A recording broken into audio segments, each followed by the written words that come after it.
Assalamualaikum warahmatullahi wabarakatuh.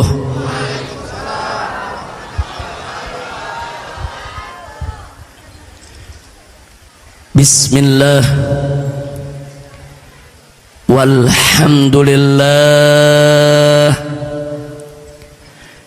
wala hawla wala quwwata illa billah. Ashhadu an la ilaha illallah wahdahu la syarika lah wa ashhadu anna sayyidana Muhammadan abduhu wa rasuluh la nabiyya ba'dah. Allahumma salli wa sallim wa barik ala sayyidina wa habibina wa syafi'ina wa maulana nabiyyina Muhammadin wa ala alihi at-tahirin at-tayyibin wa ashabihi al-ghurril mayamin wa man tabi'ahum bi ihsanin ila yaumiddin. Ibadallah, في هذه المناسبة السعيدة وبمثل هذا الاجتماع المبارك لا أنسى أن أوصيكم جميعا ونفسي بتقوى الله وبطاعة رسول الله صلى الله عليه وسلم. فنسأل الله سبحانه وتعالى أن يهدينا إلى صراطه المستقيم ويجعلنا من المتقين ويدخلنا جنته جنة النعيم بحق سيد المرسلين والحمد لله رب العالمين. تقبل الله منا ومنكم فتقبل يا كريم. سيادة الحبائب الشرفاء وسعادة العلماء الفضلاء وجميع الحاضرين الأحباء الأعزاء rahimakumullah. Pada kesempatan malam yang penuh keberkahan ini, di tempat ini kita berkumpul dalam rangka untuk memperingati satu peristiwa besar menyangkut seorang manusia besar yang memiliki nama besar dan sejarah yang besar karena berjiwa besar, dan semua itu tidak lain dan tidak bukan karena beliau dididik dan dibesarkan oleh yang maha besar, yaitu peristiwa Maulid Nabi besar Muhammad sallallahu alaihi wasallam. Ahiba'il kiram, kita sama berharap mudah-mudahan pertemuan kita pada kesempatan malam hari ini di Majlis Nurul Fajri yang dipimpin oleh guru kita yang mulia, guru kita yang kita cinta, yang menjadi panutan kita semua, yaitu As-Sayyidul Ustadzul Mubarak Al-Habib Abdurrahman bin Ahmad As-Saggaf hafidhahullahu ta'ala wa ra'ah.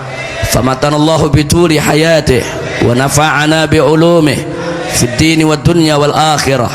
Amin ya rabbal alamin. Dan kita doakan semoga Majlis Nurul Fajri yang beliau pimpin dijadikan oleh Allah sebagai majlisan thayyiban, majlisan salihan, majlisan mubarakan. Amin ya rabbal alamin. Mudah-mudahan pertemuan kita pada kesempatan malam hari ini akan menjadi penyebab turunnya rahmat dan barakah, dan semoga tidak kita pulang dari tempat ini kecuali dosa dan kesalahan kita diampuni oleh Allah, dan kesulitan kita semua dimudahkan oleh Allah, segala penyakit kita disembuhkan, dan kita mendapatkan kebahagiaan dari dunia hingga akhirat. Amin ya rabbal alamin. Ahiba'il kiram, Nabi yang kita peringati maulidnya pada malam hari ini adalah seorang nabi yang diutus oleh Allah Subhanahu wa taala sebagai rahmat untuk semesta alam. Allah nyatakan dalam Al-Qur'an, faqala ta'ala wa innaka wa ma arsalnaka illa rahmatal lil alamin. Dan nabi yang kita peringati maulidnya pada malam hari ini adalah nabi yang berakhlak sangat mulia, sangat agung, nabi yang luar biasa sempurna kepribadiannya, sebagaimana Allah firmankan, faqala ta'ala li nabiyhi Muhammadin sallallahu alaihi wasallam fi akhlaqihi sallallahu alaihi wasallam wa innaka la'ala khuluqin azim. Luar biasa. Pertanyaannya saudara, kenapa nabi yang diutus ini kok akhlaknya begitu agung, akhlaknya begitu mulia, akhlaknya begitu sempurna? Salah satu jawabannya adalah karena misi kenabian yang dibawa oleh beliau adalah untuk penyempurnaan akhlak. Sebagaimana beliau sabdakan dalam satu hadis yang diriwayatkan oleh Al-Imamul Baihaqi fi Sunanihi Al-Kubra, di mana Nabi mengatakan dalam hadisnya, innama bu'ithu li utammima makarimal akhlak. Nabi yang mengatakan, innama bu'ithu li utammima makarimal akhlak, sesungguhnya aku ini diutus oleh Allah hanya untuk menyempurnakan kemuliaan-kemuliaan akhlak. Innama adatun min adawatil hasr. Innama itu dalam bahasa Arab biasanya digunakan lil hasr, untuk pembatasan. Jadi kalau kita terjemahkan dalam bahasa Indonesia, sesungguhnya aku ini telah diutus oleh Allah hanya untuk menyempurnakan kemuliaan-kemuliaan akhlak. Kenapa hanyanya saya ulangi? Kenapa hanyanya saya garis bawahi? Artinya semua ajaran yang dibawa oleh Nabi, baik yang berkenaan dengan akidah maupun yang berkenaan dengan syariat, tujuannya tidak lain dan tidak bukan adalah untuk menyempurnakan akhlak. Kenapa kita tidak boleh mempersekutukan Allah? Supaya akhlak kita mulia. Kenapa kita tidak boleh terlibat dalam praktek perdukunan? Supaya akhlak kita mulia. Kenapa kita tidak boleh mempelajari ilmu sihir, apalagi menggunakannya? Supaya akhlak kita mulia. Kenapa kita diwajibkan sehari semalam sholat 5 waktu? Supaya akhlak kita mulia. Kenapa kita diwajibkan puasa di bulan Ramadan? Supaya akhlak kita mulia. Kenapa kita diwajibkan membayar zakat?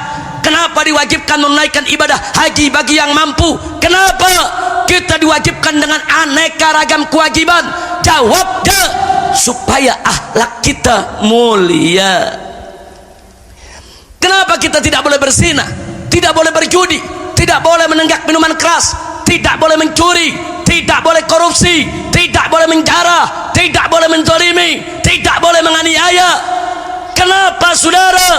Tidak lain dan tidak bukan supaya akhlak kita mulia.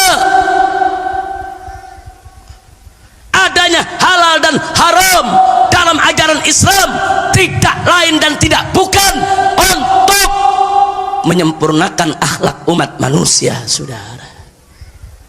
Oleh karenanya, manakala akidah seseorang itu sudah mantap, syariatnya sudah tegak dijalankan, niscaya pasti akhlaknya akan mulia, saudara.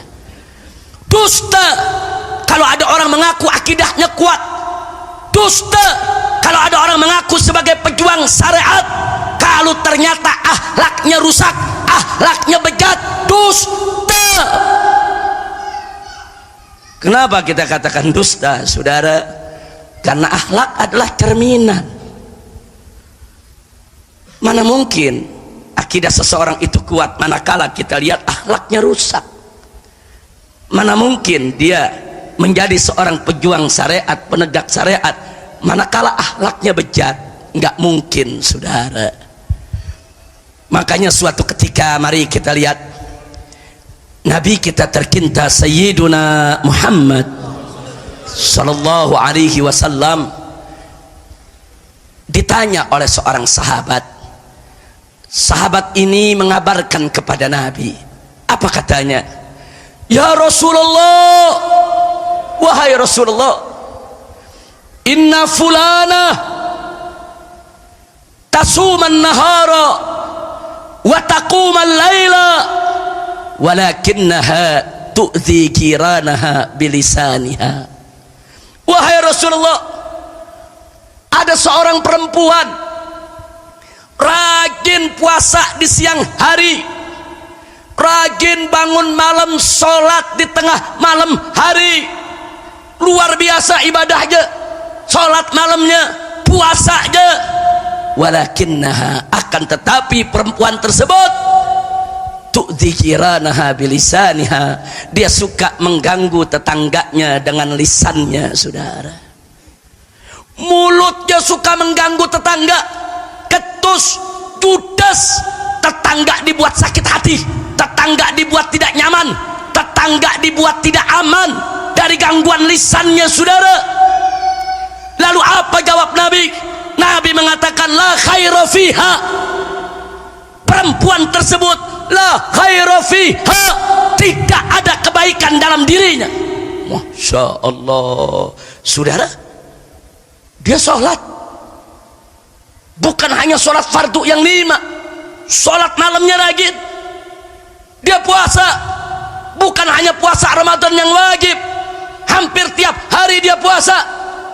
Tapi sholat dan puasanya tadi, saudara, tidak mengantarkan dia kepada akhlak yang baik, tidak membentuk akhlaknya, tidak menyempurnakan akhlaknya, tidak memuliakan akhlaknya. Nabi mengatakan la khaira fiha, tidak ada kebaikan dalam dirinya. Kenapa? Sebab sholat dan puasanya tidak mampu menghijrahkan dia dari sifat yang tidak baik kepada sifat yang baik, saudara. Karena itu hati-hati soal akhlak, saudara. Akhlak ini punya kedudukan luar biasa dalam syariat Islam. Jadi kalau kita mau tahu, saudara, akidah kita kuat atau tidak, kalau kita mau tahu syariat kita udah bener jalannya atau belum, lihatlah kita punya akhlak. Jangan nilai akhlak orang, berkaca, kita nilai akhlak kita sendiri, saudara. Kalau kita tidak punya akhlak, maka berarti ada yang nggak beres dengan akidah kita, ada yang nggak beres dengan syariat kita, saudara. Karena kalau akidah dan syariatnya beres, niscaya akhlaknya pasti mulia. Alhamdulillah. Kira-kira jelas tidak? Jelas tidak? Bagaimana enggak mulia? Kita lihat aja urusan sholat, saudara. Allah berfirman dalam surat Al-Ankabut, faqala ta'ala aqimis salat inna salata tanha anil fahsya'i wal munkar. Allah yang menyatakan dalam Al-Quran, tegakkanlah sholat, sesungguhnya sholat itu mencegah daripada perbuatan keji dan munkar. Firman Allah tidak mungkin meleset, firman Allah tidak mungkin salah, firman Allah pasti benar, mustahil salah, saudara. Kalau Allah sudah menyatakan sholat itu mencegah dari perbuatan keji dan munkar, pasti benar, mutlak benar, mustahil salah, saudara. Terus muncul pertanyaan, lalu bagaimana kalau ada orang sholat tapi maksiatnya giat? Sholat 5 waktu tapi maksiatnya getol. Kok sholatnya nggak mencegah dia dari perbuatan keji dan munkar? Sholatnya rajin 5 waktu tapi maksiat jalan terus. Ini bagaimana sinkronisasinya dengan firman Allah tadi, saudara? Firman Allah nggak mungkin salah, firman Allah pasti benar, mutlak benar, mustahil salah. Lalu bagaimana kalau kita sholat tapi maksiat tetap giat? berarti ada yang nggak beres dalam sholat kita, saudara. Bukan firman Allah yang salah, bukan ayat Al-Quran yang salah, ada yang nggak beres dalam kita melaksanakan sholat. Introspeksi diri, periksa sholat kita di mana tidak beresnya, saudara. Karena manakala sholat dilaksanakan lengkap syaratnya, sempurna rukunnya, ikhlas niatnya, khusyuk pelaksanaannya, niscaya pasti akan menjadi benteng dari perbuatan keji dan munkar, saudara. Enggak mudah dia berbuat munkar, enggak mudah dia berbuat maksiat. Sekalipun orang yang rajin sholat, suatu ketika jatuh ke lembah dosa, dia akan segera bertaubat, dia akan segera takut kepada Allah. Kenapa? Sholatnya menjadi benteng dia, sudah. Nah, jadi kalau dia rajin sholat, maksiatnya giat, periksa. Coba periksa, ada apa di sholat? Oh, salah satu rukun sholat baca surat Al-Fatihah. Periksa surat Al-Fatihahnya, udah benar apa belum bacaannya? Minta dikoreksi sama guru kita. Jamaah Majelis Taklim Nurul Fajri minta dikoreksi sama Habib Abdurrahman. Habib, bacaan kami udah benar belum nih? Makharijul hurufnya, tajwidnya, panjang pendeknya, periksa. Kalau ternyata Fatihah kita tidak betul, pantas sholatnya tidak jadi benteng, saudara. Maaf Pak Bu ya, banyak di antara kita karena surat Al-Fatihah sering kita dengar dari kecil, apal tanpa ngelihat, apal karena ngedengar. Nah, sekali-kali koreksi bacaan kita dengan lihat mushaf Al-Quran, udah bener belum bacaan kita, sambil perdengarkan ke ustadz kita, udah bener belum cara bacanya. Kalau ternyata sudah betul, sudah bagus, periksa lagi yang lainnya. Kan rukun sholat banyak, saudara, periksa satu persatu. Oh, kalau dia punya rukun sudah sempurna, jangan lupa periksa syaratnya. Salah satu syarat sholat kan harus suci dari hadas kecil dan hadas besar, saudara. Salah satu syarat sholat kan kita mesti punya wudhu, saudara. Periksa dong wudhunya. Wudhunya udah bener apa belum? Kalau wudhunya belum bener, pantas sholatnya belum bisa jadi benteng. Oh, wudhunya sudah bagus, kalau begitu periksa wudhunya dengan apa? Oh, wudhunya dengan air. Airnya bagaimana? Oh, airnya suci, mensucikan, bersih. Ngambilnya dari mana? Dari sumur dalam tanah. Ngambilnya pakai apa? Pakai mesin air. Mesin airnya pakai tenaga apa? Tenaga listrik. Listriknya dari mana? Boleh nyolong. Ya pantes. Kadang-kadang kita nggak teliti, saudara. Pantes sholatnya tidak jadi benteng. Periksa. Mau menghadap Allah, periksa baju yang kita pakai, periksa ini kita punya badan ini tumbuh dari gizi yang halal atau haram, periksa.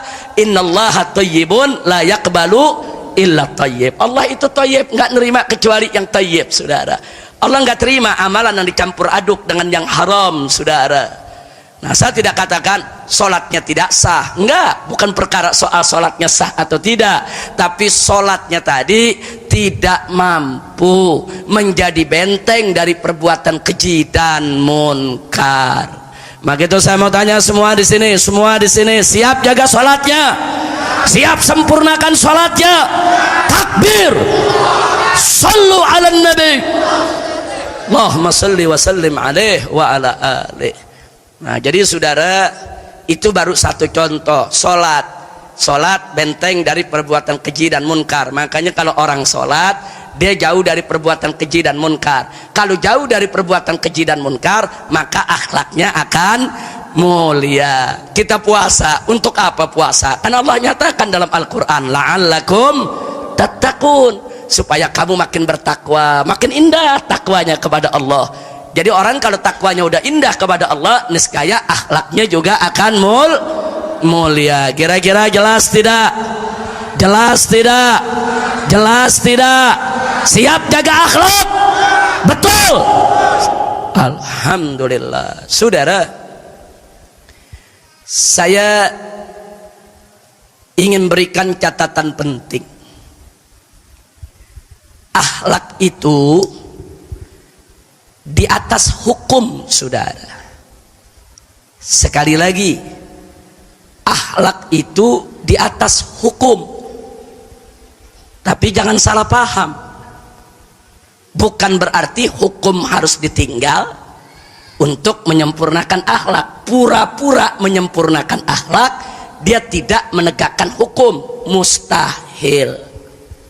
Yang dimaksud akhlak di atas hukum ialah karena akhlak itu adalah bentuk penegakan hukum dengan cara yang lebih sempurna. Manakala hukum ditegakkan dengan cara yang lebih sempurna, itu yang disebut akhlak, saudara. Supaya lebih jelas, saya kasih beberapa contoh, saudara. Mau contoh? Betul? Perhatikan baik-baik, saudara. Ada seorang bapak manggil anaknya, nak, ambilin bapak handuk ya, tuh digantung. Si anak ambil tuh handuk. Begitu dapat, pak yang ini, iya. Terus gimana nih pak? Udah lempar cepet, lempar tuh handuk. Tuh anak disuruh lempar, dia lempar ke muka babenya. Gua lempar, saudara. Saya mau tanya, jawab semua yang kompak. Siapa yang suruh lempar? Siapa yang suruh lempar? Siapa yang suruh lempar? Si anak ngelempar. Berarti si anak nurut gak? Jujur, si anak nurut gak? Patuh gak? Taat gak? Tapi bagus tapi jelek? Lah kok jelek sih? Kan taat, kan nurut, saudara. Hati-hati tuh, saudara. Ada lagi anak yang satu, nak, lempar itu handuk. Ini anak nggak mau ngelempar. Dia lari, dia datang ke bapaknya, dia kasih dengan penuh penghormatan. Ini pak handuknya. Sepintas lalu kelihatannya itu anak nurut perintah gak? Enggak. Disuruh lempar dia nggak lempar. Nurut gak? Taat gak? Tapi jelek apa bagus? Lah kok nggak taat bagus? Bu, paham bu ya? Nah ini kita urai, saudara. Apa sih tujuan perintah? Nak lempar, itu ada perintah. Apa tujuan perintah? Tujuan perintah adalah bagaimana handuk tadi sampai di tangan bapaknya, saudara. Bagaimana si bapak menerima handuk, itu tujuan perintah. Waktu dia lempar, tujuan tercapai. Waktu dia lari, dia berikan dengan hormat, tujuan tercapai tidak? Tercapai juga, saudara. Manakala tujuan tercapai, berarti dia sudah taat perintah. Jangan dibilang dia tidak taat, saudara. Tapi manakala dia sampaikan handuk tadi dengan santun penuh hormat kepada orang tuanya, itu namanya dia mentaati perintah, mewujudkan maksud daripada perintah dengan cara yang lebih sempurna, cara yang jauh lebih baik. Itulah yang disebut akhlak. Kira-kira jelas tidak? Jelas tidak? Jadi akhlak itu mulia tidak? Indah tidak? Bagus tidak? Takbir. Makanya akhlak di atas hukum. Orang kalau melaksanakan, menegakkan akhlak, berarti hukum dijalani. Tadi hukumnya apa? Hukumnya menjalankan perintah, menyampaikan handuk kepada si bapak. Dia jalanin, tapi dengan cara yang lebih baik, saudara. Itu namanya akhlak. Kira-kira jelas tidak?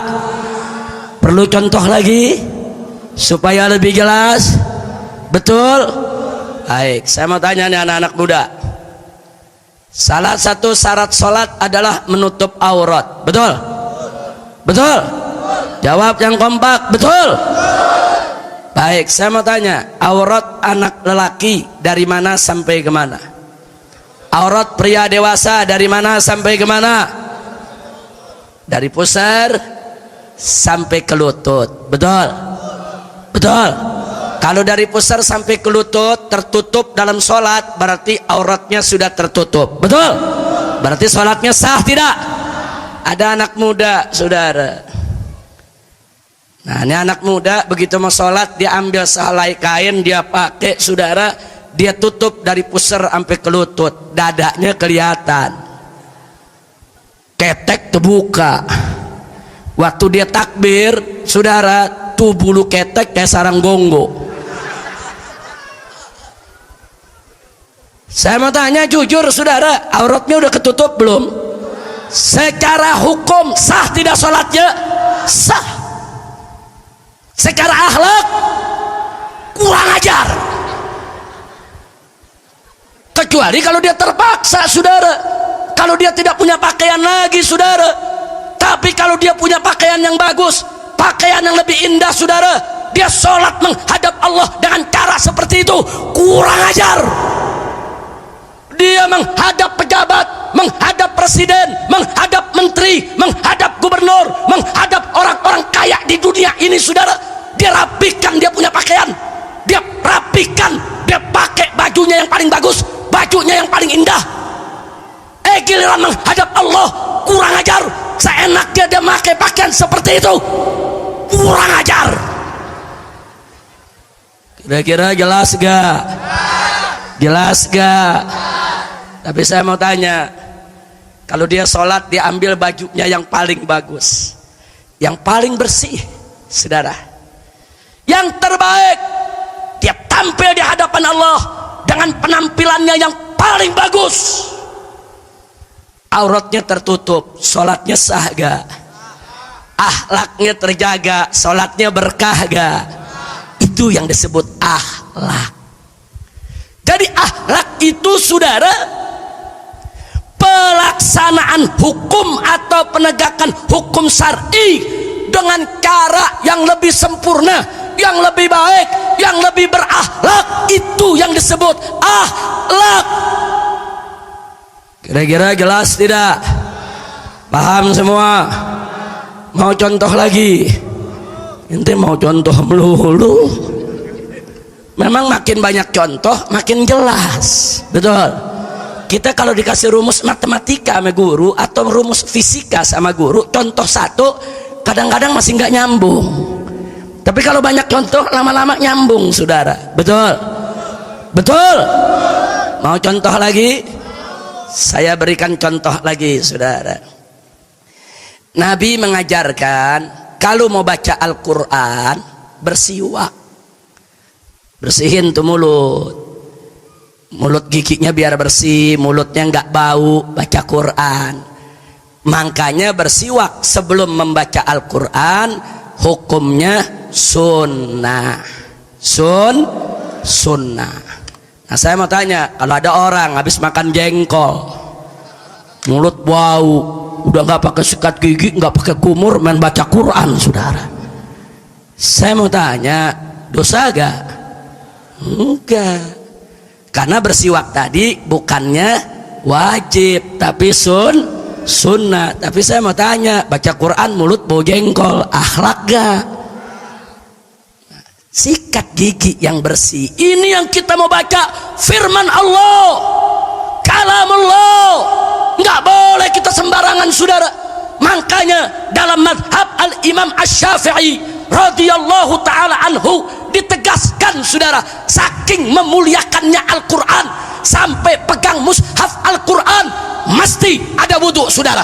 Sampai orang yang hadas kecil, saudara, apalagi hadas besar, nggak boleh memegang mushaf Al-Quran yang hadas besar, dan tidak boleh membaca ayat suci Al-Quran. Kenapa? Saking mulianya Al-Quran.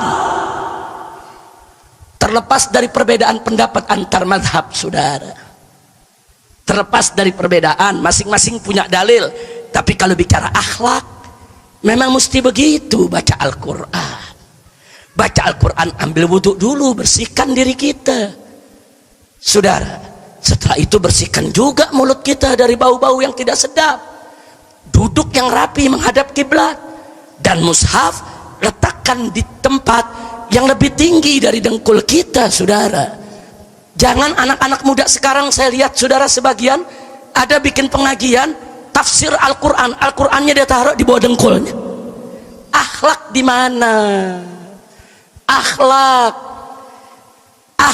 saudara, duduk bersilah, di depannya di atas karpet ditaruh Al-Quran, dengkulnya lebih tinggi dari Al-Quran, kurang ajar. Saudara, ini Al-Quran, isinya adalah kalam Allah, firman Allah yang maha suci, maha agung, berakhlak. Jadi nggak boleh sembarangan, saudara. Kira-kira jelas tidak? Jadi saya nggak memasuk ke perbedaan pendapatnya, enggak. Saya memasuk ke akhlaknya. Walaupun anda punya keyakinan, nggak punya wudhu, nggak apa-apa megang mushaf Al-Quran. Tapi alangkah baiknya kalau anda tetap menghormati mushaf Al-Quran, ambil wudhu dulu sebelum menyentuhnya. Akhlak, ambil aja pelajaran. Sampai mulut bau aja Nabi nggak kasih baca Quran, jangan dulu, bersihin dulu mulutnya. Bagaimana kalau badan kotor? Bagaimana kalau badan junub, ngepet, belum mandi, mau megang mushaf? Jangan, saudara. Yang bersih, yang akhlak, saudara. Ini Al-Quranul Karim. Kira-kira jelas tidak? Jelas tidak?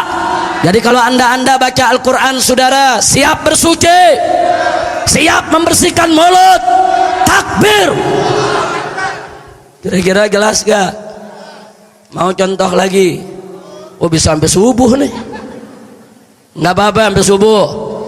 Betul. Ente sampai subuh, aneh pulang. Ente pikir layar tancap. Lanjut. Baik. Rukun nikah ada 5. Ada pengantin laki, ada pengantin perempuan, ada wali. Salah satu wali yang paling utama adalah ayah kandung daripada pengantin perempuan, saudara. Kemudian ada 2 orang saksi yang adil, dan yang kelima ada sighah, akad, ijab dan qabul. Saya mau tanya, ada anak muda umur 17 tahun jatuh cinta sama seorang wanita, dilamar, dikawinkan, lengkap rukunnya, saudara. Mahar dia bayar semua, syarat dia penuhi, saudara. Lengkap rukun yang 5, udah dinikahin. Ada walinya, ada pengantinnya, ada saudara saksi-saksinya, bahkan ada penghulu, saudara. Saya tanya, nikahnya sah gak? Secara hukum sah gak? Sah gak? Tapi ada problem, si anak muda nggak ngelapor sama babenya. Bapak sama ibunya nggak tahu dia kawin, saudara. Bukan bapak ibu yang perempuan, bapak ibu dia. Dia merasa dia anak muda, lelaki. Karena, saudara, yang namanya ibunya si lelaki, pengantin laki, bapaknya pengantin laki, bukan syarat nikah, bukan rukun nikah. Nikahnya tetap sah, sudah sah. Secara hukum sah, tapi secara akhlak kurang ajar. Lo bagaimana nggak kurang ajar, saudara? Hati-hati, anak muda, kau coba-coba menikah tanpa pengetahuan ayahmu dan ibumu. Ya, nikahmu memang sah, tapi hati-hati kalau ibumu tersinggung, bapakmu tersinggung, mereka kecewa, mereka sakit hati, mereka marah, kau bisa durhaka kepada orang tua. Uququl walidain, dosa besar. Buat apa perkawinan walaupun sah kalau dosa besar? Enggak berkah, saudara. Oh, anak muda menjawab, Habib, ini urusan perkawinan adalah urusan pribadi saya. Siapa bilang urusan pribadimu? Perkawinan itu adalah urusan keluarga, bukan urusan pribadimu. Kenapa? Karena begitu kau menikah dengan seorang wanita, istrimu tersebut menjadi mantu ibumu, mantu bapakmu, ipar saudara-saudaramu. Bukan hanya menjadi istrimu saja, dia masuk menjadi anggota keluargamu. Dan bapak ibumu punya hak. Apakah perempuan tersebut pantas untuk menjadi mantunya? Bapak ibumu berhak untuk memutuskan apa perempuan itu pantas untuk menjadi anggota keluarganya. Dan ingat, ibumu yang mengandung hamil 9 bulan dengan susah payah, melahirkan, mempertaruhkan nyawa. Di saat kau bayi, tengah malam ibumu bangun hanya untuk menyusuimu karena rengekanmu, atau membersihkanmu karena buang air kecil atau buang air besar. Bapakmu yang banting tulang, kuras keringat setengah mati, membiayai hidupmu, membeli pakaianmu, makananmu, pendidikanmu, kesehatanmu. Bahkan berapa banyak bapak yang terpaksa mencari nafkah yang haram hanya untuk membelamu. Tega aja. Begitu kau sudah dewasa, 17 tahun, 20 tahun, kau menikah tanpa bicara dengan ibu bapak, kurang ajar. Kira-kira jelas tidak? Jelas tidak? Bicara sama ibu bapak. Ibu bapak, anakmu ingin menikah dengan perempuan itu. Kalau ibu bapakmu setuju, laksanakan. Nikah sah dan berkah. Sah dan berkah. Tapi kalau ibumu nggak setuju, bapakmu nggak setuju, jangan kau paksa. Dunia tidak sedaun kelor. Jangan kau paksa. Jangan kau korbankan cinta kasih ayah ibumu belasan tahun, bahkan puluhan tahun. Kalau sampai kau 20 tahun lebih baru menikah, jangan kau korbankan cinta mereka yang belasan tahun hanya cinta seorang gadis yang baru kau kenal 6 bulan atau 1 tahun. Ittaqullah. Bu, kalau yang lelaki saja saya ingatkan, tidak boleh seenaknya menikah tanpa izin ibu bapakmu. Bagaimana anak perempuan? Anak perempuan lebih tidak boleh lagi, saudara. Haram anak-anak perempuan kawin lari tanpa restu para walinya. Haram. Dan saya ingatkan kepada para pengulu di kantor-kantor urusan agama, jangan seenaknya. Ada pasangan muda-mudi lari kau kawinkan, lari kau kawinkan. Jangan. Kau mesti periksa dulu. Kau sebagai qadhi harus taftis dan tahqiq. Periksa dulu, ini anak siapa, kenapa mesti lari. Bawa dulu ke orang tuanya, tanya dulu ibu bapaknya, sadarkan itu muda-mudi supaya tidak durhaka kepada kedua orang tuanya. Teng-teng, bawa, sadarkan dulu. Bukan dapat amplop segepok lu main kawinin aja anak orang. Kurang ajar. Itu kalau ada pengulu yang model begitu, saudara, itu namanya menumbuh suburkan uququl walidain. Itu namanya menumbuh suburkan kedurhakaan kepada kedua orang tua, saudara. Makanya anak-anak muda sekarang enak, merasa gampang kawin lari, bisa kawin di pengulu, KUA mana saja, saudara. Nah, tinggal bayar, kasih amplop tebal, saudara, selesai. Tunggu dulu ya. Dalam kondisi tertentu yang sangat darurat, memang sudah sepantasnya seorang pengulu itu untuk mengambil keputusan, saudara. Tapi kalau belum sampai ke tingkat darurat, saudara, kau masih bisa kasih nasihat, kau masih bisa bawa dia pulang dulu ke rumah orang tuamu, rundingkan dulu, musyawarahkan dulu. Jangan jadikan anak tersebut sebagai anak durhaka. Kira-kira jelas tidak? Jelas tidak? Jadi kalau kita menikah dengan izin ibu bapak, malah mereka yang mintakan daripada calon kita, saudara. Menikah lengkap syarat, kemudian sempurna rukunnya dengan restu orang tua kita sendiri. Nikmat tidak? Berkah tidak? Sudah kawinnya sah ditambah berkah. Itu disebut akhlak. Kira-kira jelas gak? Jelas gak? Alhamdulillah. Nah karena itu, saudara, jaga akhlak kita. Nah kalau akhlak kepada orang tua mesti dijaga, apalagi akhlak kepada Allah, apalagi akhlak kepada Rasul. Saudara, apa itu akhlak kepada Allah? Laksanakan segala perintahnya, tinggalkan segala larangannya, semata-mata hanya untuk mengharap ridhonya. Kalau suatu ketika sengaja atau tidak sengaja kita terjerumus dalam dosa, istighfar, mohon ampun kepada Allah, akui kalau itu dosa, tunjukkan penyesalan, minta ampun, itu namanya akhlak. Jangan sudah berbuat dosa, saudara, dia merasa dirinya benar, nggak ada penyesalan, nggak ada taubat kepada Allah, bahkan dia bangga dengan maksiat, kurang ajar. Saya kasih contoh, saudara. Ini tayangan-tayangan TV makin hari makin biadab, makin tidak punya akhlak.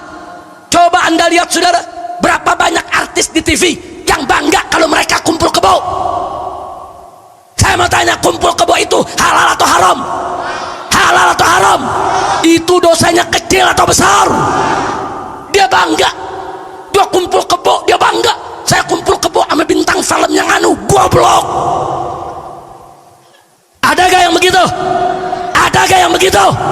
Malah diunjukin anaknya, ini dia nih, anak hasil kumpul kebo. Dia tunjuk anak hasil zinahnya, perbuatan haram dadahnya, saudara. Tidak punya akhlak, adimul akhlak. Di mana akhlak bangsa ini, saudara? Dipertontonkan hal-hal yang tidak berakhlak.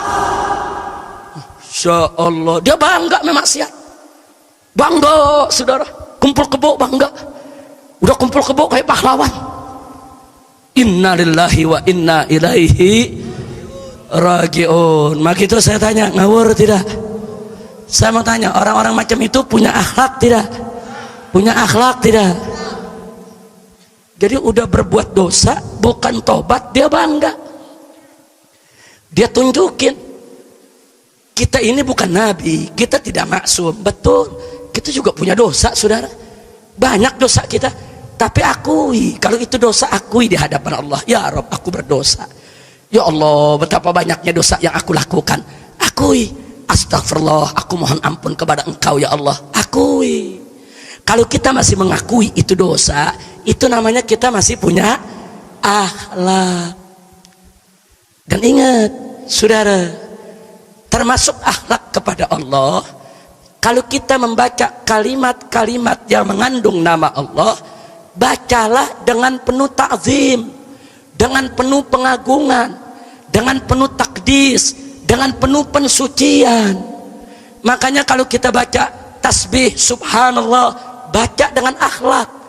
Baca takbir Allahu Akbar, silakan dengan suara yang tegas, yang keras, tapi berakhlak. Jangan bacanya kayak ngegonggong anjing, jangan bacanya kayak ngobrol maling. Gak boleh, saudara. Jangan kita takbir mengundang orang tertawa, gak boleh. Begitu juga dalam membaca amin, hati-hati. Kita saat membaca amin, apa artinya? Kabulkanlah ya Allah. Ini kadang-kadang anak muda nih, Ustadz lagi baca doa, dia pengen buru-buru selesai. Kadang-kadang di belakang dia teriak amin, amin, amin. Ada gak yang begitu? Ada gak yang begitu? Kurang ajar. Itu namanya kurang. Nggak boleh, saudara. Apa dia mau meledek Allah, memperolok-olok Allah? Hati-hati, saudara. Nggak boleh. Dalam baca amin ada akhlak, dalam baca takbir ada akhlak. Silakan baca takbir yang sekuat tenaga, tapi berakhlak. Baca dari hati yang paling dalam, baca dengan penuh pengagungan kepada Allah, bukan baca untuk mengolok, memperolok-olok, saudara. Kira-kira jelas tidak? Jelas tidak? Takbir, baca Allahu Akbar, penuh semangat. Jangan Allahu Akbarnya kayak orang ngeledek, kayak orang lagi neriakin maling. Bagaimana, saudara? Jangan. Baca yang menggugah, baca yang bisa menggetarkan hati, saudara. Insya Allah. Begitu juga kepada Nabi Sayyiduna Muhammad Sallallahu Alaihi Wasallam.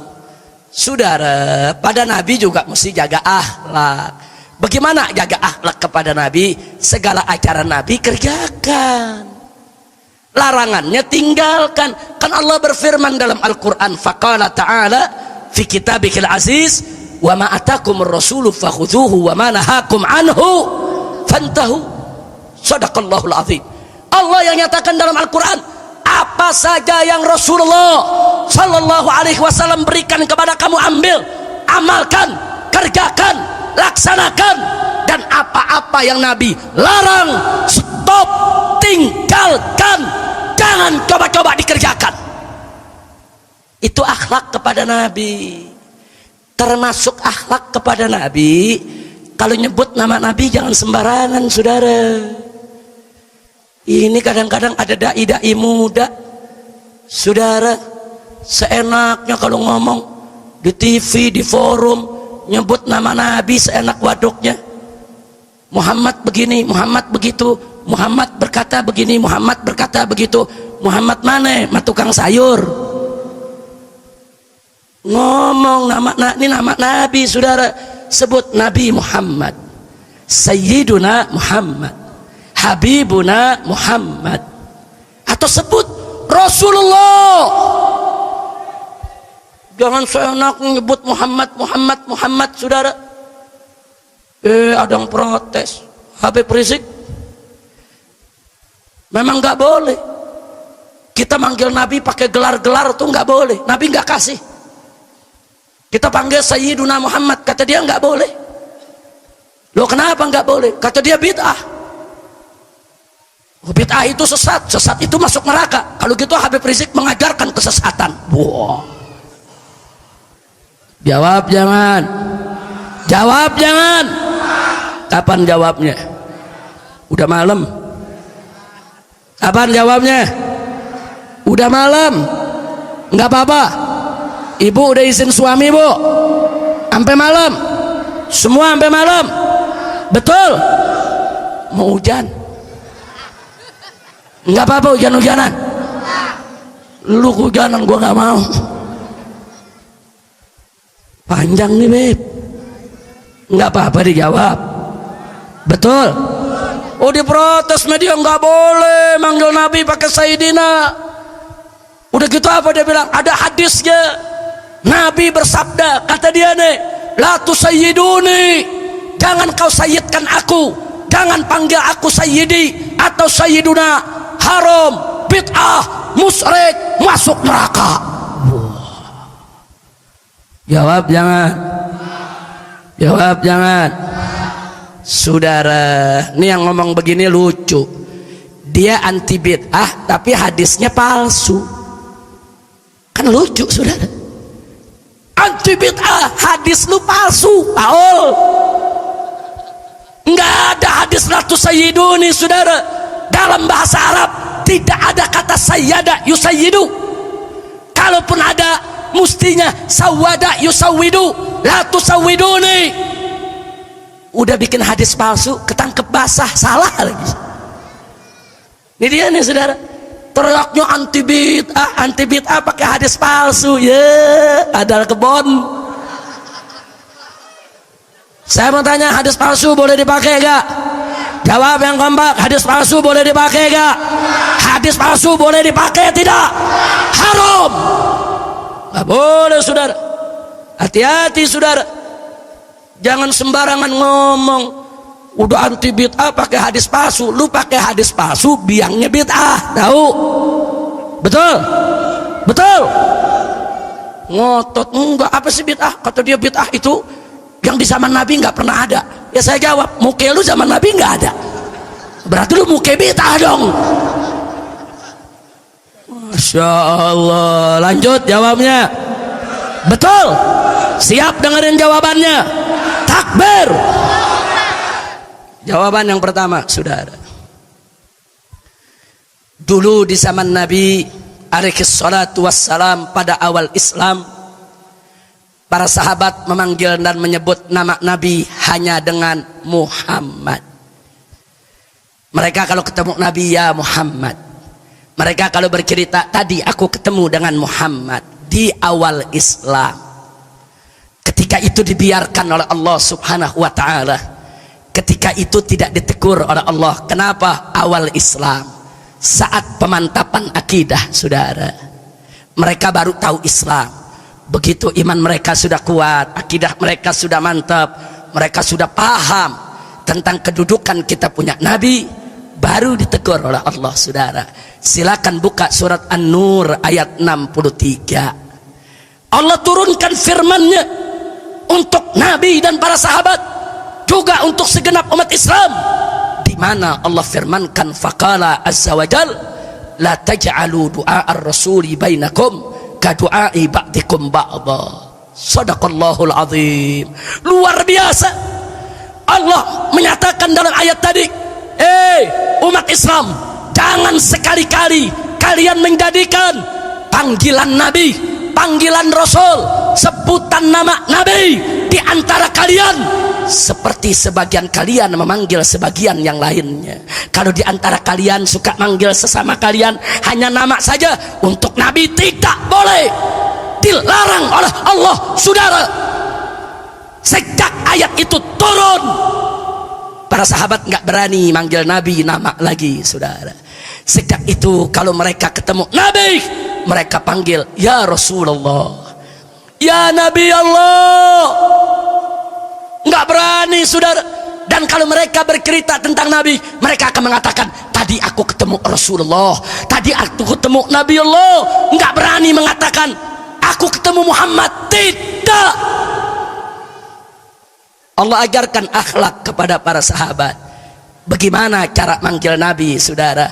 Itu namanya akhlak. Kira-kira jelas tidak? Jelas tidak? Nah, berarti saudara, ayat ini melarang kita manggil Nabi dengan nama. Berarti manggil Nabi harus penuh hormat. Saya mau tanya, kalau manggil Nabi Habibuna, hormat tidak? Sayyiduna, hormat tidak? Imamuna, hormat tidak? Ya, semua panggilan yang penuh penghormatan buat Nabi untuk memuliakannya, sepakat ulama ahlus sunnah wal jamaah, boleh kita gunakan, saudara. Kadang-kadang kita dengar bagaimana para ulama membaca Allahumma salli wa sallim ala sayyidina wa habibina wa syafi'ina wa maulana nabiyyina Muhammadin sallallahu alaihi wasallam. Kira-kira jelas tidak? Jelas tidak? Baik. Dalil yang kedua, saudara. Buka Sahihul Bukhari dan Sahih Muslim radhiyallahu taala anhuma wa anna jami'an. Di dalam Sahihul Bukhari dan Sahih Muslim, hadis sahih, bukan hadis palsu, saudara. Hadis sahih. Nabi dengan tegas mengatakan, ana sayyidul qaum, ana sayyidun nas, ana sayyidu waladi Adam.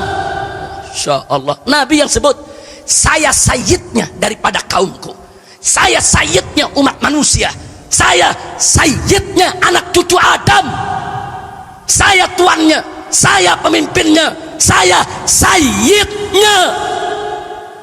Nabi sebut dirinya sendiri dengan sayyid, saudara. Lah kok tahu-tahu ada makhluk baru nih datang ngomong buat Nabi nggak boleh pakai sayyidina. Kutu onta.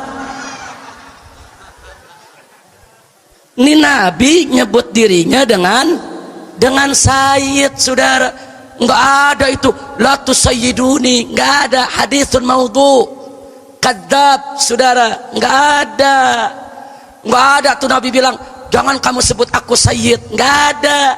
Nabi nyebut dirinya sayyid. Buka Sahih Bukhari, buka Sahih Muslim, saudara. Kira-kira jelas tidak?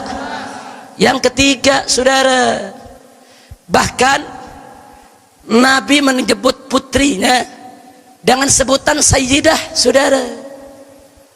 Nabi mengatakan kepada Siti Fatimah Zahra radhiyallahu taala anha, ya Fatimah, atardina antakuni, apakah kau tidak suka engkau ini menjadi apa? Sayyidatun nisa'i ahlil jannah, atau sayyidatun nisa'il alamin.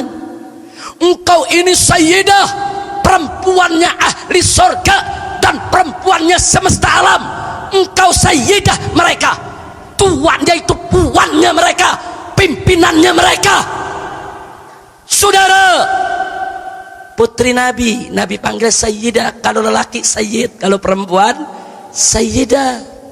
Saya mau tanya, kalau putrinya boleh pakai gelar sayyidah, Kenapa abahnya nggak boleh pakai sayyid? Di mana otak mereka yang mengatakan bid'ah? Saya pikir mereka ada gangguan jiwa, saudara. Udah pakai hadis palsu ngerasa bener, kita dibid'ah-bid'ahin, dikafir-kafirin. Kan gila tuh. Gila tuh. Majnun. Kira-kira jelas gak? Ya bukan, hadis kita sahih, hadis dia palsu. Yang palsu mau nyalain yang sahih, kan gelo. Lu tau gelo gak? Edan, sableng. Mau lagi dalilnya? Udah 3 tuh. Yang keempat, saudara, cucu Nabi Sayyidina Hasan wal Husain radhiyallahu taala anhuma, depan sahabat Nabi katakan, Al Hasan wal Husain sayyidah syababi ahlil jannah. Hasan dan Husain adalah 2 sayyid, pemimpin pemuda surga. Nabi yang sebut cucunya sayyid. Malah pernah beliau gendong putranya Al Hasan masih bayi, beliau katakan, inna ibni hadza sayyidun, cucuku ini seorang sayyid. Cucunya boleh disebut sayyid, kakeknya boleh gak? Apalagi mimbabil aula. Kira-kira jelas gak? Yang kelima, Sayyiduna Abu Bakar Siddiq wa Sayyidina Umar ibn Khattab radhiyallahu taala anhuma. Apa kata Nabi? Silakan buka Musnad Imam Ahmad, silakan buka Sunan Ibn Majah, silakan buka kitab-kitab ahli sunnah wal jamaah. Nabi yang mengatakan, Abu Bakar wa Umar sayyidah kuhuli ahli jannah, sayyidnya para orang tua di sorga. Masya Allah. Hasan Husain pemimpin pemudanya, Abu Bakar Umar pemimpin orang tuanya, saudara. Nabi sebut sayyid Abu Bakar dan Umar. Berarti saya mau tanya, kalau cucunya boleh disebut sayyid, sahabatnya boleh disebut sayyid, anaknya boleh disebut sayyid, kalau gitu Nabi boleh tidak? Boleh tidak? Yang keenam, saudara, begitu Nabi sedang duduk di majelis, ada seorang pimpinan Ansor namanya Sa'ad ibn Ubadah radhiyallahu taala anhu. Dia berdiri, dia mau ingin mengatakan sesuatu kepada Nabi. Kemudian apa, saudara? Nabi katakan kepada yang hadir, kata Nabi, isma'u ila ma yaqulu sayyidukum. Hadirin, dengarkan baik-baik apa yang dikatakan oleh sayyid kalian. Sa'ad ibn Ubadah dipanggil sayyid sama Nabi, saudara. Yang ketujuh, Nabi sedang kumpul dengan para sahabat Ansor, datang Sa'ad ibn Mu'az radhiyallahu taala anhu. Apa kata Nabi? Qumu ila sayyidikum. Ansor, bangun, berdiri kalian, sambut kalian punya sayyid. Nabi sebut sahabat-sahabatnya dengan sayyid. Nabi akhlaknya mulia, padahal Nabi paling mulia, saudara, tapi tetap beliau memuliakan para sahabat.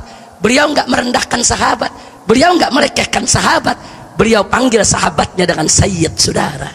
Saya tanya, kalau begitu Nabi kita berakhlak tidak? Mulia tidak? Sallu ala Nabi. Alhamdulillah. Kira-kira jelas gak? Yang kedelapan, buka Bukhari Muslim, saudara. Kali ini ada yang menarik. Sayyidina Umar ibn Khattab radhiyallahu taala anhu berhadapan dengan Sayyidina Abu Bakar. Faqala Umar li Abi Bakrin. Sayyidina Umar berkata kepada Sayyidina Abu Bakar radhiyallahu taala anhuma. Apa kata Sayyidina Umar? Anta sayyiduna. Hei Abu Bakar, anta sayyiduna. Engkau adalah sayyiduna, sayyidnya kami, tuannya kami, pemimpinnya kami. Sayyidina Umar nggak ragu manggil sayyiduna kepada Abu Bakar. Yang kesembilan ada lebih menarik. Bilal disebut sayyiduna sama Sayyidina Umar, saudara. Apa kata Sayyidina Umar? Ataqa sayyiduna Abu Bakrin sayyidana. Al-murad bi sayyidana ats-tsani Bilalan. Saudara, apa kata Sayyidina Umar? Ataqa sayyiduna, yaitu sayyid kami, pemimpin kami telah memerdekakan sayyidana, sayyid kami yang lainnya. Maksudnya Bilal. Dulu Bilal dimerdekakan oleh Sayyidina Abu Bakrin. Bilal mantan budak berkulit hitam, saudara, bukan pejabat, bukan orang yang punya kekuasaan tinggi, tetap disebut dengan penuh mulia oleh Sayyidina Umar dengan sebutan Sayyiduna Bilal, saudara. Sallu ala Nabi. Berarti saya mau tanya, berarti akhlak para sahabat tinggi tidak? Mulia tidak? Takbir. Sallu ala Nabi. Allahumma shalli wa sallim alaihi. Udah berapa dalil kita sampein? 1 ayat Quran, yang 8 hadis sahih. Ada makhluk pakai hadis palsu. Kira-kira menang yang mana? Ayo, mau ikut hadis palsu apa sahih? Mau ikut hadis palsu apa Quran? Kalau begitu yang mereka yang mengatakan gak boleh pakai Sayyiduna, ngawur tidak? Ngawur tidak? Mana orangnya? Enaknya udah salah pakai hadis palsu, pakai nyalain habaib. Habaib salah tuh, kiai-kiai salah tuh, ngajarin umat kesesatan, pala lu bomenyan. Ini kadang-kadang nih orang jenggot selembar, udah sok tahu, dianggap ilmunya banyak. Jenggot selembar bikin celana kekurangan bahan, pakai ngafir-ngafirin ahlus sunnah. Ngawur tidak? Ngawur tidak?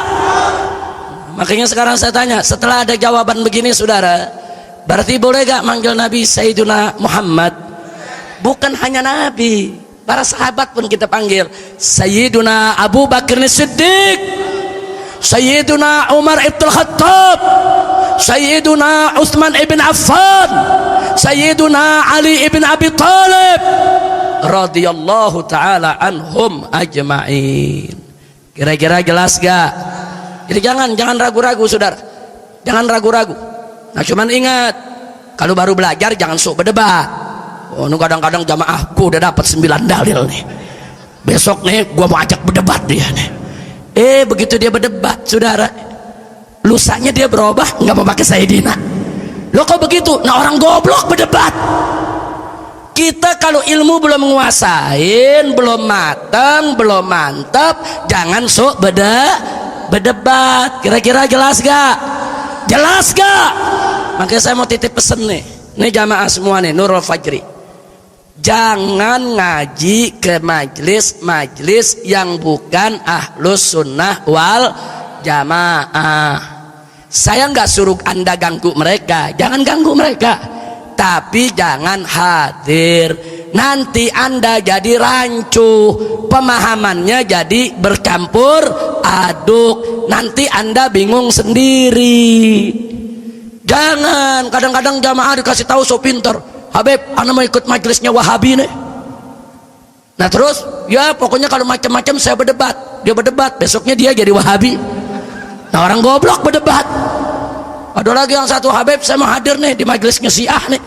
Nah terus mau ngapain di sana? Ya pokoknya kalau ada Syiah yang caci maki Abu Bakar Umar, saya pentil aja, saya ngamuk. Ya udah dia berangkat, besok dia yang maki-maki Abu Bakar Umar. Kenapa? Nah, orang goblok. Makanya kalau orang nggak punya ilmu, nggak usah berdebat, jangan sok berdebat, belajar. Fas'alu ahla dzikri in kuntum la ta'lamun. Tanyakan saja kepada ulama yang ngerti. Kalau kita tidak tahu, di Nurul Fajri ada Habib Abdurrahman yang mengajar, nggak paham, tanya sama Habib Abdurrahman. Nggak ngerti, tanya kepada Habib Abdurrahman, saudara. Jangan sok iktihad sendiri, ngasih fatwa sendiri, sok berdebat sendiri, akhirnya jadi rancuh daripada pemahaman kita. Betul? Maka itu saya mau tanya, siap jaga ahlus sunnah wal jamaah? Betul? Jadi mulai hari ini, saudara, apa anda ragu menyebut Nabi dengan Sayyiduna? Ragu tidak? Ragu tidak? Jangan ragu, saudara, jangan sebut Sayyiduna Muhammad sallallahu alaihi wasallam. Sampai di sini kira-kira apa yang saya sampaikan jelas tidak? Paham tidak? Nah, kemudian saudara, saya mau menyampaikan sekedar nasihat. Saya agak risih, prihatin dan khawatir, saudara. Di mana-mana negeri umat Islam ini diadu, perang di mana-mana. Sunni dengan Sunni, Syiah dengan Syiah, Syiah dengan Sunni, Wahabi dengan Sunni, Wahabi dengan Syiah, Wahabi dengan Wahabi. di mana-mana. Saudara, ratusan ribu orang sudah meninggal dunia, jutaan peluru sudah diletuskan, tapi sayang sekali tidak satu peluru pun diarahkan ke Israel. Tidak ada satu mayat pun yang dibunuh adalah mayat tentara Israel. Kenapa kita mesti saling bunuh di antara kita? Saudara, antar madhab ini ilmu lawan dengan ilmu, hujjah lawan dengan hujjah, kitab lawan dengan kitab, logika lawan dengan logika. Jangan segala sesuatunya sesama umat Islam diselesaikan dengan perang, diselesaikan dengan senjata. Inna lillahi wa inna ilaihi raji'un. Nah, khususnya di Indonesia saya ingin jaga, saya ingin mengajak semua yang ada, ayo kita jaga. Maka itu nasihat yang tulus, ikhlas dari hati saya yang paling dalam, saya sampaikan kepada kelompok Wahabi maupun kelompok Syiah sebagai kelompok minoritas di Indonesia. Tolong yang minoritas biar tahu diri, dan kita ahlus sunnah yang mayoritas agar tahan diri. Kalau yang minoritas tahu diri, yang mayoritas tahan diri, insya Allah nggak bakal terjadi bentrok di antara kita. Betul? Betul? Saya mau tanya, ahlus sunnah siap tahan diri? Siap tahan diri? Ahlus sunnah nggak pernah mengganggu madhab lain, saudara. Tapi madhab lain juga mesti tahu diri dong. Hei Wahabi, kami tidak paksa kau keluar dari Wahabi. Silakan kau jadi Wahabi, silakan kau jalankan keyakinanmu. Tapi kau tahu diri, ini Indonesia negeri ahlus sunnah, ini negeri Asy'ari Syafi'i. Ada etika-etika yang tidak boleh kau langgar. Di Indonesia ini kalangan Asy'ari Syafi'i sudah terbiasa dengan tawassul, dengan tabarruk, dengan marhabanan, dengan saudara mengirimkan hadiah untuk mayit, fawatih, zikir, dengan memperingati peringatan maulid. Itu sudah menjadi tradisinya kalangan Asy'ari Syafi'i, bukan hanya di Indonesia, di seluruh dunia, saudara. Nah, kalian Wahabi datang ke Indonesia, kalian gak mau tawassul, silakan. Kalian gak mau tabarruk, silakan. Kalian gak mau ziarah kubur, silakan. Kalian gak mau memperingati maulid Nabi, silakan. Kalian anggap semua itu bid'ah, silakan. Tapi jaga mulut kalian, jangan teriak-teriak di atas mimbar, jangan seenaknya bikin tulisan disebarkan di mana-mana. Yang melakukan tawassul bid'ah, yang tabaruk bid'ah, yang ziarah kubur musyrik, yang memperingati maulid lebih berbahaya daripada Yahudi dan Nasrani. Mereka semua sesat, lebih bahaya daripada orang kafir. Dagingnya, darahnya lebih halal ditumpahkan daripada orang Yahudi maupun Nasrani. Kurang ajar, biadab. Otakmu pakai. Ini negeri ahlus sunnah. Insya Allah. Sekarang lebih kurang ajar lagi nih, saudara. Kita dari kecil di kalangan Asy'ariyah Syafi'iyah diajarkan oleh orang-orang tua kita, nak, ibu bapak Nabi itu ahlul fatrah, la yuhasab wa la yu'adzab, tidak dihisab, tidak disiksa, nanti masuk surga bersama Nabi. Dari kecil kita diajarin nih kiai kita, sama guru kita, sama muallim kita, karena itu adalah akidah Asy'ariyah, saudara. Sebagaimana disebutkan oleh Al-Imam Suyuti di dalam kitab Masalikul Hunafa. Silakan baca, saudara, lengkap dalilnya. Datang nih makhluk baru yang namanya Wahabi, saudara, teriak di atas mimbar, teriak di televisi dan radio mereka, saudara-saudara, ibu bapak Nabi kafir, musyrik, masuk neraka, kurang ajar. Akhlakmu di mana? Oh, mereka bilang kami punya dalil. Dalil kami lebih kuat daripada kau punya dalil. Andai kata pun kau ngotot dengan kau punya dalil, kau mesti berakhlak, menghargai mayoritas yang ada di sini. Dia nggak hargain kita, saudara. Dia teriak seenak-enaknya. Lebih kurang ajarnya lagi, mereka ngarang buku, saudara, dijual di toko-toko, dibeli sama ibu-ibu dan bapak-bapak kita. Apa mereka bilang dalam buku mereka, saudara? mereka tulis dalam buku mereka bahwa Asy'ari sesat, menyesatkan, kurang ajar. Ini dia saudara, silakan ada buku-buku yang dikarang saudara oleh mereka saudara, menyesatkan Asy'ariyah, kalangan Asy'ariyah. Mereka katakan sesat, menyesatkan, menentang Allah, masuk neraka, kurang ajar. Di tengah-tengah kita mereka berani mengkafirkan kita semua saudara. Kalau Asy'ariyah dikafirkan, berarti NU semua kafir, FPI semua kafir, habaib-habaib itu yang ahlus sunnah semua kafir saudara. Muallim Betawi saudara, yang majalisnya majalis sunniyah itu semua kafir saudara. Kurang ajar, ilmu nggak seberapa, main ngafir-ngafirin orang saudara. Ya, selama beberapa tahun ini saudara kami diam, kami biarkan mereka, kami ajak mereka dialog, kami rangkul. Ya, ada wahabi-wahabi yang moderat, wahabi-wahabi yang cukup bagus, wahabi-wahabi yang mau diajak dialog, yang tidak mudah mengkafirkan orang. Dengan mereka kami bisa duduk dialog saudara. Tapi ada wahabi-wahabi yang ekstrim, seenaknya dia kafirkan ibu bapak Nabi, dia kafirkan kaum Asy'ari semua saudara.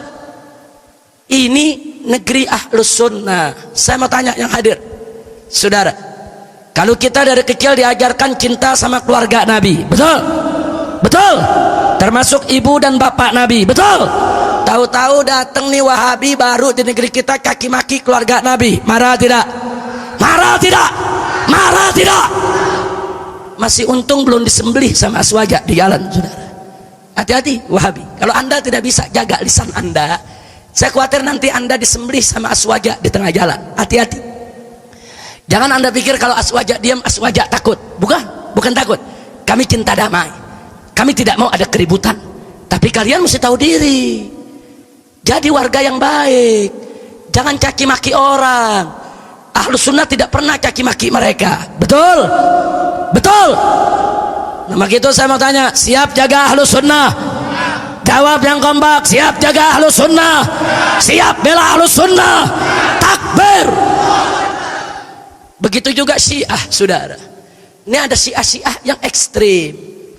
Jadi Wahabi ada ekstrim, suka ngafir-ngafirin keluarga Nabi. Syiah juga ada yang ekstrim, suka ngafir-ngafirin sahabat Nabi saudara. Ini Syiah nggak bener.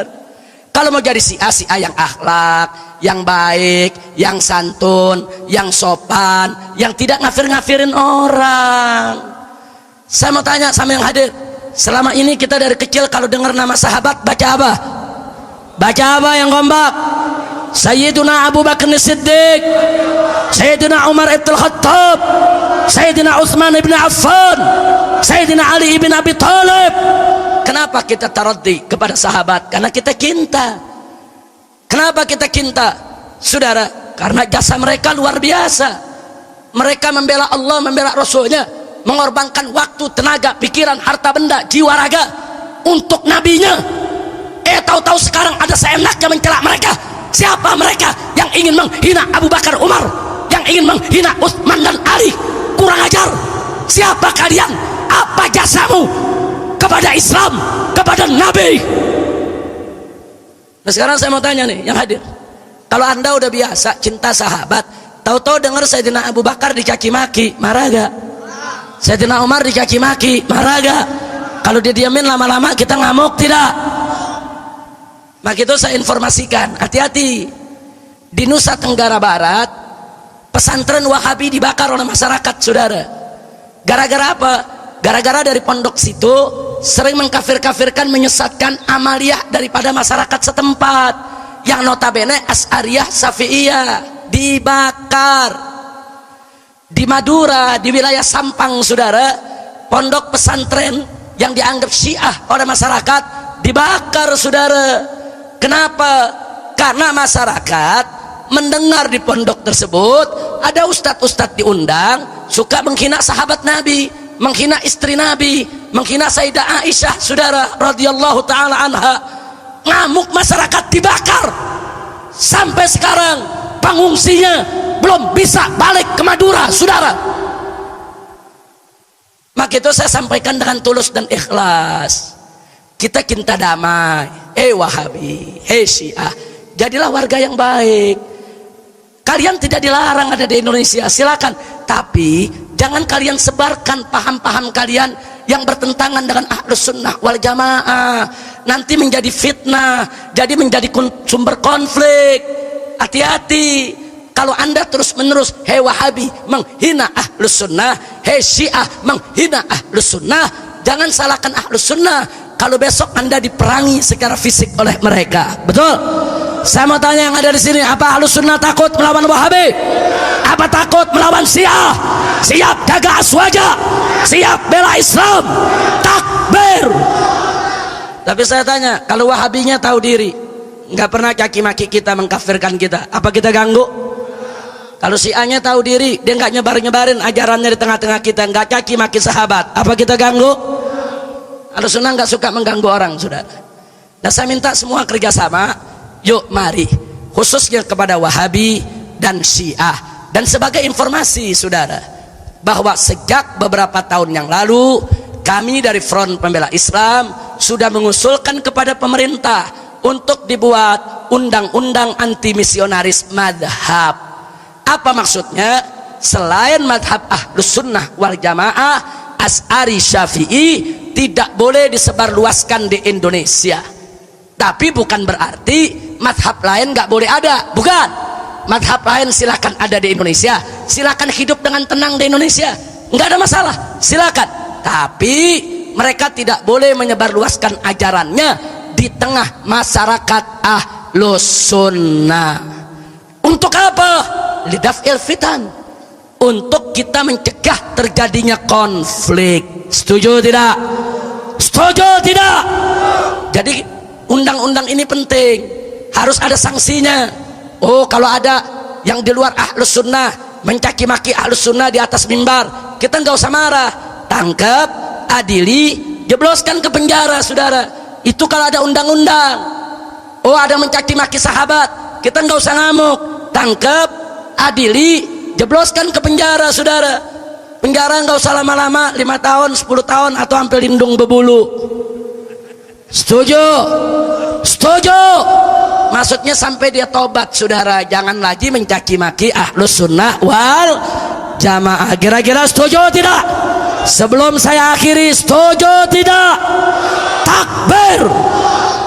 Nah, kenapa ini kami ajukan ke pemerintah? Sebab kalau pemerintah tidak buat undang-undangnya, nanti masyarakat awam aswaja bikin undang-undang sendiri. Pokoknya caci maki sahabat gua sembelih, mau bilang apa? Pokoknya caci maki ibu bapak Nabi gua sembelih, mau bilang apa? Pokoknya yang mengatakan maulid itu bid'ah gua sembelih, mau bilang apa, saudara? Ini Ahlus Sunnah udah ngebelenak, saudara. Dikit-dikit dikafirin, dikit-dikit dikafirin. Mentang-mentang kita diam, dianggap kita takut. Tidak, saudara. Nah, maka itu saya ingatkan, ini negeri Ahlus Sunnah wal Jamaah. Tolong Wahabi dan Syiah tahu diri, saudara. Jangan bikin panas umat Islam. Apalagi liberal, saudara, yang suka menghina Allah, menghina agama, menghina Al-Quran. Hati-hati, hati-hati. Kau tidak hentikan hinaanmu kepada agama, jangan salahkan umat Islam. Kalau besok kau disembelih oleh umat Islam dimanapun kau berada, umat Islam gak takut untuk bela Allah. Betul? Siap bela Allah, siap bela Rasul, siap bela Islam, siap mati syahid di jalan Allah. Takbir, takbir, takbir. Allahu Akbar. Sallu ala Nabi. Allahumma salli wa sallim wa barik alaih. Kira-kira jelas gak? Ini gara-gara saya ngomong begini nih, saya lagi diserang habis-habisan. Yang Wahabi maki-maki saya, yang Syiah juga maki-maki saya. Tapi lucunya yang Wahabi nuduh Habib Rizik itu Syiah, yang Syiah juga nuduh awas Habib Rizik itu Wahabi. Untung belum ada yang bilang saya komunis. Masya Allah. Enggak, kita enggak peduli, saudara. Kita jaga akidah Ahlus Sunnah wal Jamaah. Ahlus Sunnah muhayyid, yang paling netral. Dan Ahlus Sunnah ini, saudara, i'tidal, yaitu yang bersikap adil, tawassut, pertengahan, tawazun, yaitu ada keseimbangan. Ahlus Sunnah min ghairi tafrid wala ifrat. Ahlus Sunnah tidak berlebihan, saudara, dan tidak mengabaikan agama. Alhamdulillah. Nah, karena itu tolong Anda sampaikan, kalau Anda kenal dengan saudara-saudara kita dari kalangan Wahabi atau Syiah, ajak mereka bicara, dudukkan mereka, minta kepada mereka, yang minoritas harus tahu diri dan yang mayoritas harus tahan diri, supaya negeri kita tidak terjadi konflik. Kalau terjadi konflik, saudara, ini Indonesia terdiri dari aneka ragam pulau, bisa pecah kita punya negeri, saudara. Apa Anda mau negeri kita pecah seperti Irak? Mau perang seperti Syria? Mau perang seperti di negara Arab? Nggak boleh, saudara. Ini Indonesia, bilad ahli sunnati wal jamaah. Ini bilad harus menjadi, yaitu baldatun thayyibatun wa rabbun ghafur, insyaallah. Kira-kira jelas tidak? Paham semua yang saya sampaikan pada malam hari ini? Jadi Islam ini agama akhlak. Siap berakhlak? Siap berakhlak? Alhamdulillah. Sekarang mari kita baca rame-rame, yaitu selawat dengan tim.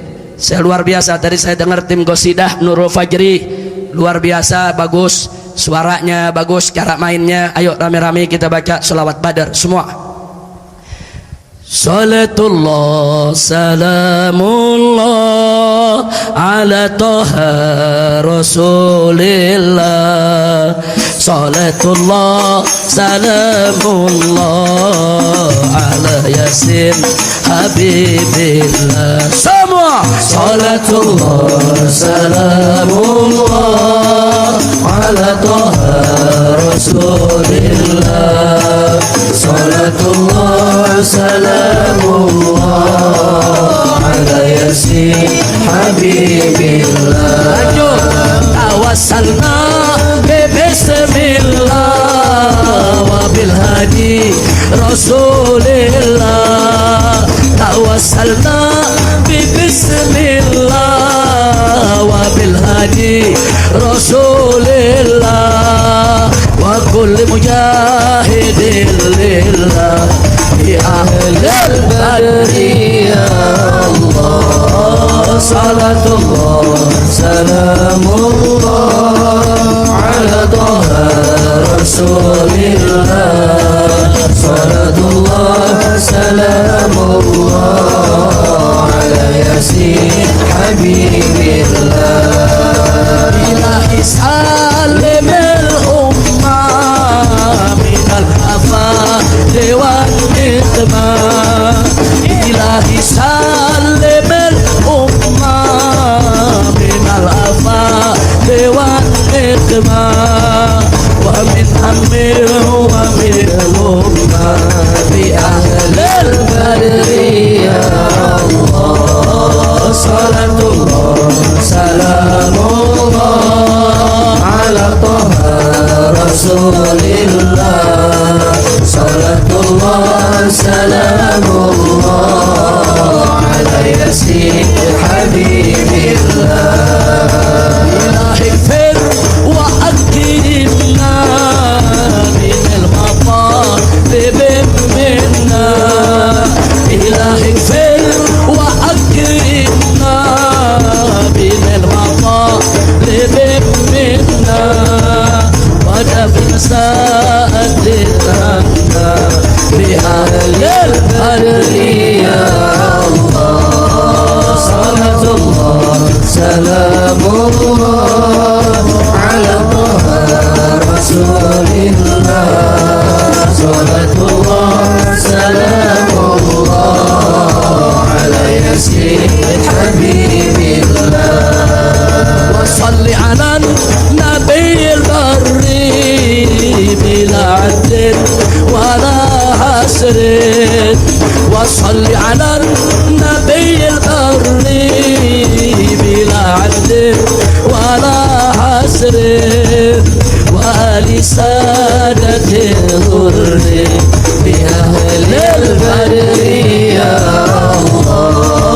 Salatullah salamullah ya ghaffar dhunub wa ya sattar al-uyub. Salatullah wa ya mufarrij al-qulub wa ya muqallib al-qulub ilahana.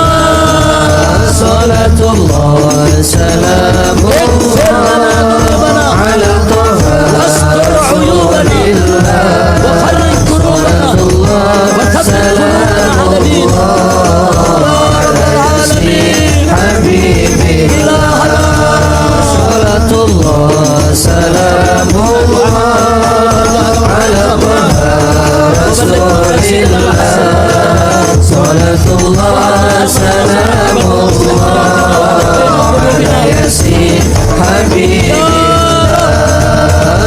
salatullah salamullah ala taha rasulillah, salatullah salamullah ala yasin habibillah, ala yasin habibillah, ala yasin habibillah. Sallu ala nabi, Allahumma salli wa sallim alaihi wa ala alihi. Mudah-mudahan bila gobo. Nah, jadi itu yang bisa saya sampaikan. Jangan ada yang bergerak sebelum ditutup doa oleh guru kita. Di sini juga ada orang tua kita, Sayyidil Walid Al-Habib Abdullah bin Ahmad As-Saggaf, orang tua kita semua. Beliau dulu sama-sama dengan saya menjadi mudarris fi Jamiyat Khair, dan beliau orang tua saya, beliau guru saya. Nanti kita mengaminkan doanya, mudah-mudahan qabul. Jadi dari saya cukup sekian. Terima kasih kepada Habib Abdurrahman bin Ahmad As-Saggaf. Kita doakan agar beliau panjang umur, dalam sehat walafiat, dalam taat dan ibadah. Begitu juga Allah berikan keberkahan kepada keluarganya, kepada anak keturunannya, kepada segenap jamaahnya, dan kepada majlis-majlis yang dipimpinnya. Dan kita mohon kepada Allah agar beliau beserta jamaahnya mendapatkan kebahagiaan dari dunia hingga akhirat.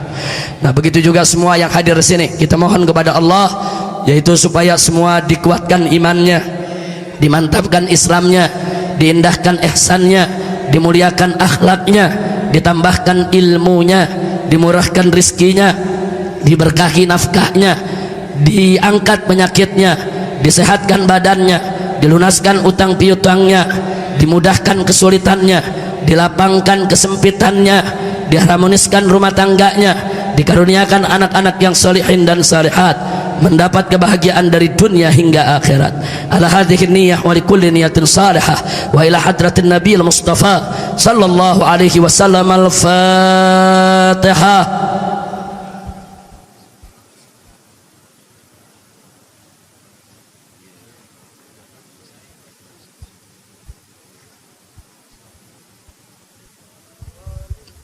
Taqabbalallahu minna wa minkum fataqabbal ya karim bil qabul. Sekali lagi terima kasih kepada para habaib semua, para kiai, para ustadz, begitu juga tamu kita. Ini Al-Taif Al-Karim min Hadramaut min Trib, As-Sayyid Murtada bin Abu Bakar bin Tahir, hafizahullah taala wa ra'ah, famatallahu bituli hayatih wa nafa'ana bi ulumi fid dini wad dunya wal akhirah. Amin ya rabbal alamin. Tadi beliau sudah menyampaikan mauizahnya luar biasa, singkat, padat, ringkas, jelas, penuh hikmah dan manfaat. Dan tolong apa yang telah beliau sampaikan tadi juga apa yang saya sampaikan semuanya bisa diambil manfaatnya. Itu saja yang bisa saya sampaikan. Hadani Allah wa iyyakum ila siratihil mustaqim. Wassalamualaikum warahmatullahi wabarakatuh. Ditutup doa oleh Al-Habib Abdullah ibn Ahmad As-Saggaf. Bismillahirrahmanirrahim. Bilqabul wa tamami kulli sul ma'mul wa salahi syam zahira wa batina fid din wad dunya wal akhirah, dafi'an li kulli syar, jalibatan li kulli khair, lana wa liwalidina li ahbabina li masyayikhina fi din ma'ruf wa afiyah, wa ila hadratin nabiyil mustafa sallallahu alaihi wasallam. Al-Fatihah. Bismillahirrahmanirrahim. Ar-Rahmanir-Rahim. Iyyaka na'budu wa iyyaka nasta'in. Shiratal mustaqim. صراط الذين أنعمت عليهم غير المغضوب عليهم ولا الضالين. ربنا تقبل منا إنك أنت السميع العليم. ربنا تقبل منا إنك أنت السميع العليم. ربنا تقبل منا إنك أنت السميع العليم وتب علينا إنك أنت التواب الرحيم. ربنا آتنا في الدنيا حسنة وفي الآخرة حسنة وقنا عذاب النار. ربنا آتنا في الدنيا حسنة وفي الآخرة حسنة وقنا عذاب النار. ربنا آتنا في الدنيا حسنة وفي الآخرة حسنة وقنا عذاب النار. دعواهم فيها سبحانك اللهم وتحياتهم فيها سلام وآخر دعواهم أن الحمد لله رب العالمين.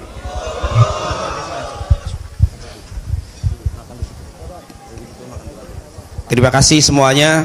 Sekali lagi mohon maaf atas kekurangannya dan terima kasih atas kehadirannya. Wassalamualaikum warahmatullahi wabarakatuh.